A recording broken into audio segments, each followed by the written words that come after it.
السلام علیکم ورحمۃ اللہ وبرکاتہ۔ معزز ناظرین، آج سے تقریباً 3000 سال قبل مصر پر ایک ظالم و جابر بادشاہ فرعون کی حکومت تھی، جو نہ صرف ظالم اور سرکش حکمران تھا بلکہ اس نے خدائی کا دعویٰ بھی کر رکھا تھا اور خدائے حقیقی کو للکارنے کی جرت کی تھی۔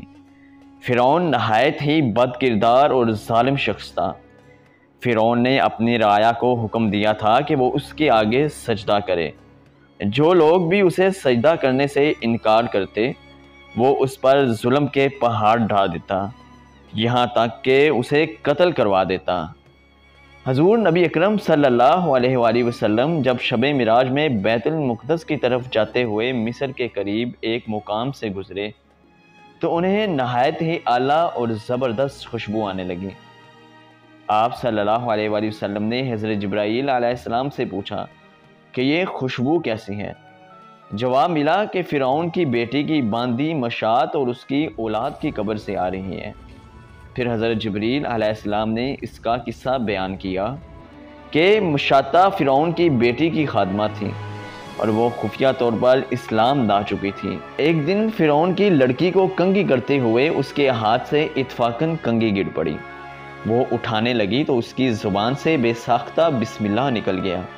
اس پر شہزادی نے کہا کہ تو نے آج عجیب کلمہ بولا، رب تو میرے باپ فرعون ہی ہیں، پھر تم نے یہ کس کا نام لیا ہے؟ اس نے جواب دیا، فرعون رب نہیں بلکہ رب وہ اللہ ہے جو مجھے اور تجھے اور خود فرعون کو روزی دیتا ہے۔ شہزادی نے کہا، اچھا تو میرے باپ کے سوا کسی اور کو اپنا رب مانتی ہے؟ اس نے جواب دیا، ہاں میں تیرا اور تیرے باپ سب کا رب اللہ تعالیٰ ہی ہے۔ شہزادی نے اپنے باپ سے کہلوایا، وہ سخت غضبناک ہوا اور اسی وقت اسے برسرے دربار بلوا بھیجا اور کہا، کیا تو میرے سوا کسی اور کو اپنا رب مانتی ہے؟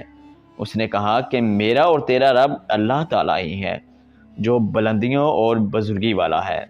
فرعون نے اسی وقت حکم دیا کہ تانبے کی جو گائے بنائی ہوئی ہے اس کو خوب تپایا جائے اور جب بالکل آگ جیسی ہو جائے تو اس کے بچوں کو ایک ایک کر کے اس میں ڈال دیا جائے، آخر میں خود اسے بھی اسی میں ڈال دیا جائے۔